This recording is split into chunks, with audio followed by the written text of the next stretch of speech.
The planet Varel was burning again. Firestorms moved across its surface like living creatures. Cities that once shined with soft blue lights were now broken metal and dust. The Racker war fleets circled the sky like hungry predators waiting to strike again. And deep inside the council chamber, panic filled the air like smoke. Elder Seraph, leader of the Varel Council, stood at the center table with trembling hands.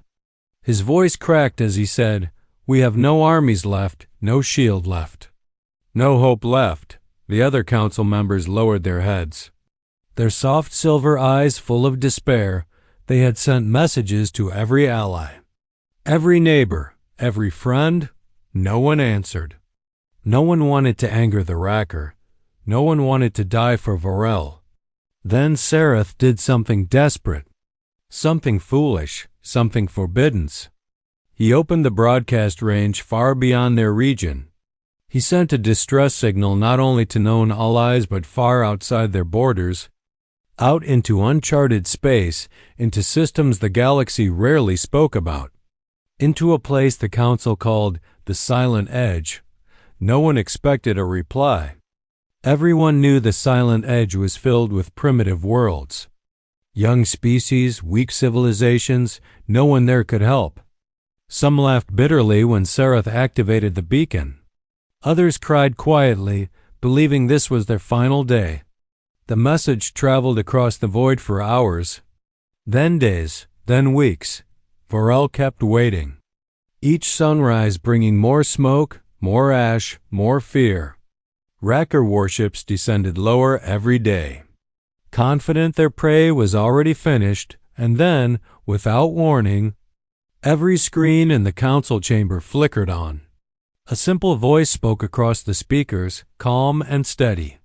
"Distress signal received." Every council member froze. Seraph stared at the glowing console, breathless. The voice continued. "Identify yourselves and state your emergency." The shock was immediate. This was not a robot, not a recording, not a false echo. This was a real voice, living, breathing, responding. "We are the Varel Council," Seraph said with shaking words. "Our world is under attack by the Racker Empire. We beg for help." There was a long silence on the other side. Then the voice answered, "Understood." Seraph swallowed hard, expecting the usual. "We are too far. We are too weak. We cannot help." Instead, the voice said something no one expected. "Stand by." Across the council chamber, screens lit up with new readings. Energy spikes appeared near the outer orbit of Varel. At first, the council thought it was another Racker wave, but the signatures were different. Stronger, faster, unknown. Seraph whispered, "Who is this? Who answered us?" Then the voice returned, deeper and louder now. "This is the Terran response Armada." Some council members gasped. Terrans, humans, the quiet species, the newcomers, the ones no one took seriously, yet the readings rose higher and higher, showing hundreds of incoming ships, then thousands, then entire fleets. Filling the sky like a rising storm, the final message came through with a calm power that chilled every council member. "We heard your call, and we are coming, for the first hour." The Varel Council thought their sensors were broken. The numbers kept rising, more ships, more signatures, more energy spikes than their system had ever seen. It felt impossible, unreal, like a dream born from fear and hope mixing together. The first Terran ship broke through the clouds like a blade of light, long, metallic, covered in strange glowing lines that pulsed like a heartbeat. It made no sound, but the air trembled around it. Then another appeared behind it, then another. Soon the sky was crowded with silver shapes moving in perfect formation. Elder Seraph stood in the open plaza with thousands of terrified citizens. He raised his trembling hand as the first Terran flagship descended. Its size dwarfed everything on Varel. Even the Racker dreadnoughts had never looked this massive. It was a floating mountain of steel and energy, built with purpose and silent strength. Panels on the hull shifted, forming a glowing insignia, a symbol unknown to most of the galaxy. The Terran Unity crest, simple but powerful. A reminder that humans were no longer alone in the stars. A voice echoed from the ship, clear and deep. "This is General Marahale of the Terran Response Armada. We received your call." "Varel, we stand ready." The crowd froze. No one spoke. Some began to cry, not from fear, but from shock.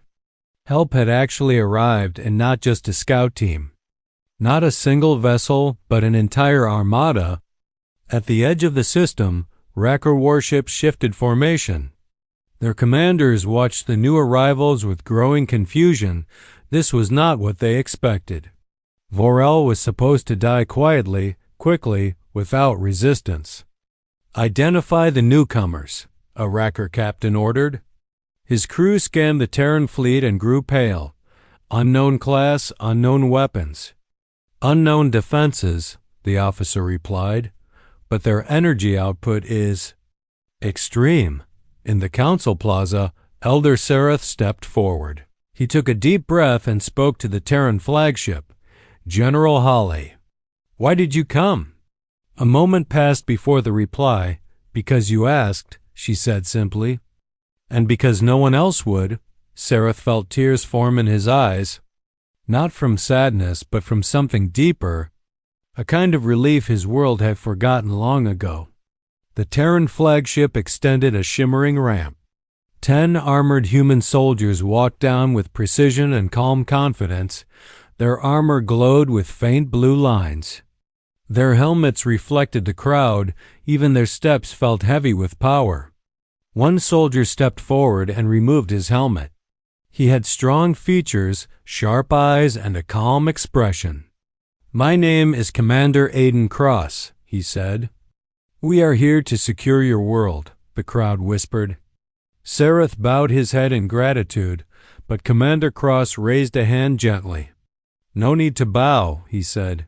"We're allies now." Behind him, the Terran fleet adjusted its formation. Weapon systems warmed with soft glowing light, and the sky above Varel turned from smoke and burning clouds into the promise of defense, into the promise of war, into the promise that humanity stood with them. The Helian council chamber was silent, but not with peace, with fear. Every screen in the room showed the same impossible image. A massive wall of ships, stretching across space like a metal storm, slowly exiting faster than light travel just outside their system for centuries. The Helian people believed humanity was weak, scattered, or simply too emotional to be a real galactic power. They had asked Earth for help only because they were desperate.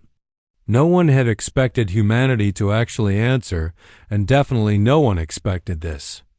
Counselor Veros pressed his shaking hands on the table. "What is the meaning of this, Commander Lethus?" he demanded, his voice trembling. "This cannot be real." "This number of ships does not exist." Commander Lethus swallowed hard, staring at the tactical hologram. "It is real, Counselor. Our sensors confirm it. Humanity has arrived with an armada the size of a small empire." The room fell silent again. No one breathed. The first wave arrives on the edge of the Helian system. Humanity's frontline ships form the glowing formation. Sleek vessels of different sizes, frigates, cruisers, dreadnoughts, each powered by engines brighter than the local sun. Their hulls looked like silver blades cutting through the darkness. At the center of the formation was a colossal ship, larger than any the Helians had ever imagined. Its silhouette alone made their orbital defenses look like children's toys. "This is the UN's horizon shield," came a calm voice over the open channel. "This is Commodore Rias of the United Terran Navy. Responding to your distress call." The Helians stared. Even their war veterans had never seen a fleet commander speak so calmly while standing behind such overwhelming might. Humanity's hidden power Veros leaned closer to the screen. "But Earth is a mid-tier world," he whispered. "They do not have the resources for this fleet. They cannot." "They should not." Commander Letha shook his head. "There were rumors, old whispers. People said humans were storing ships, building in secret, preparing for something big." He looked at the hologram again. No one believed those stories now. The rumors were real, and the sky was full of human steel. The galaxy reacts across the system, every channel lit up with panic and disbelief. Merchants froze in space, staring at the incoming flood of ships. Pirates abandoned their hideouts, convinced a new conqueror had arrived. Small colonies prayed that humanity wasn't here to take over. But humanity had come for only one reason. Someone had hurt their friends, and humans did not ignore distress calls, not anymore. "We are here to help." The comms officer turned to Veros. "Sir, the humans want to speak with us." The screen flickered, revealing the warm, confident face of Commodore Reyes. He smiled, but there was steel in his eyes. "To the Helion Council," he said slowly. "You called for aid, and the entire Armada of Earth has answered." The chamber erupted in shock. Fear, hope, confusion all at once, because one thing was clear now. Humanity was not what the galaxy thought it was. It was far, far more. The Racker Empire watched the Terran Armada enter the system with growing disbelief. At first, their commanders laughed, thinking it was a trick, a projection, or some kind of sensor error. But the longer they stared at the screens, the quieter the control rooms became. Commander Thorak of the Racker Spearhead leaned forward, claws tapping the metal table. "Count them again," he growled. The technician's voice cracked. "We already did." "Commander, this is the real number. Thousands of ships," Thorak hissed. "That is impossible. No species can build a fleet that large without collapsing, but humanity had. And they had brought it all here for one single distress call. Humanity makes the first move far above the Helion capital moon." The Un's horizon shield shifted position, its engines dimmed, and soft blue rings formed along its hull. A tactical officer on the bridge raised her voice. "Commodore Reyes, all weapons ready." "Waiting for your command." Reyes did not rush. His voice remained calm, almost gentle. "Broadcast wide," he ordered. A signal flashed across the system, reaching every Racker ship. "This is Commodore Reyes of the Terran Armada. You attacked our allies. You harmed people under our protection. Turn back now, or face immediate response." The Racker laughed when the message reached them. They had crushed hundreds of worlds. They believed humans were just another weak species desperate for help. They believed humanity could not fight them. Commander Thorak snarled. "Fire on the Terran flagship." The first shot, a Racker cruiser launched a barrage of plasma torpedoes. The bright red missiles streaked across space. Lighting up the darkness, Helion civilians watched from the ground, screaming, expecting the Terran ship to be hit, destroyed, or forced into retreat. But something else happened. Something none of them were ready for. The torpedoes slowed, stopped, and then dissolved into harmless blue dust. Commodore Reyes looked at the screen and sighed softly. "They never listen," he said. "Activate defense grid." The horizon shield's hull lit up with shimmering patterns. Blue arcs of energy danced across the surface like lightning. Helion scientists gasped. They had never seen technology like this. Humanity Strikes Back. Reyes gave a single order. 1%. The Terran flagship fired a thin beam of white light. It was quiet, almost delicate, like a whisper cutting through the dark. 1% power was all it took. The Racker cruiser vanished, not exploded, not broken, just gone, a clean slice where the ship used to be. On every Racker battleship, alarms screamed. Their commanders froze. Their soldiers stared in horror. Their empire, proud and cruel, finally understood something. The Terran Armada was not here to beg, not here to negotiate, not here to fear them.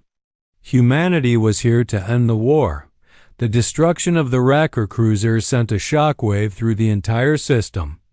Every screen, every sensor, every watcher friend or enemy froze in place. The galaxy had seen powerful weapons before, but nothing like the quiet, controlled, precise strike from the Terran flagship inside the Helian Council chamber. Leaders who once thought humanity was small now stood speechless. Commander Lethus whispered. They erased a warship with 1%, Elder Vera nodded slowly. This is no rescue fleet, she said. This is a force built to stop empires. The Wrecker break on the Wrecker flagship. Fear began to spread like poison. Commander Thurak stared at the empty space where his cruiser had been. His pride cracked, his confidence shattered. His voice became a whisper. Pull back, he ordered. Now? But it was already too late. Humanity had no intention of letting them escape back to their empire to regroup. Human lives had been lost across the galaxy before. Not this time, not again. The Terran Armada moved into formation. Thousands of ships shifting like one living organism. Lines of blue energy ran across their hulls, creating a glowing wall of power. Commodore Reyes raised his hand on the bridge of the horizon shield. Target enemy engines only, he said. No killing unless necessary. The officers nodded.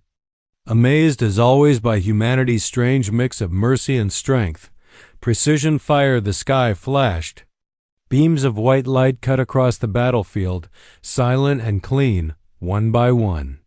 Wrecker engines flickered, darkened, and died. Ships drifted helplessly, powerless, unable to fight or flee. Helian citizens watched from the ground in stunned silence. This was not destruction, this was control. The kind only a disciplined, confident force could show in minutes. The once dreaded Wrecker spearhead became a field of disabled metal drifting like broken toys. Humanity's offer Commodore Reyes opened a channel to all remaining Wrecker ships. His voice was calm. You attacked a protected world. You ignored warnings. You were shown mercy. He paused, letting the truth settle over both friend and foe. You now have one choice, surrender and stand trial, or attempt to fight and be disabled again. There was no answer, only silence, then finally. A trembling voice from a Wrecker officer. We surrender. The Helian Council erupted in relief. Some leaders cried openly, not because the enemy surrendered, but because humanity had stopped the war without creating a massacre. The galaxy's new word for centuries, the galaxy used words like empire, alliance, and federation. Now they had a new word, a word spoken with equal fear and respect. Humanity, because humanity did not conquer. Humanity did not demand tribute. Humanity did not come for power. They came because someone asked for help. And when humans answered a call, they sent not a whisper, not a scout team, not a single ship, but an entire armada. A wall of steel and light that could stop empires and reshape the sky. The Helian Council bowed their heads as the Terran fleet prepared to escort the surrendered enemy away. Elder Vera spoke softly. The galaxy will never be the same, and she was right. Because from this day forward, every species knew one truth. If you harm the innocent and the call reaches Earth, humanity will come, and they will come in force.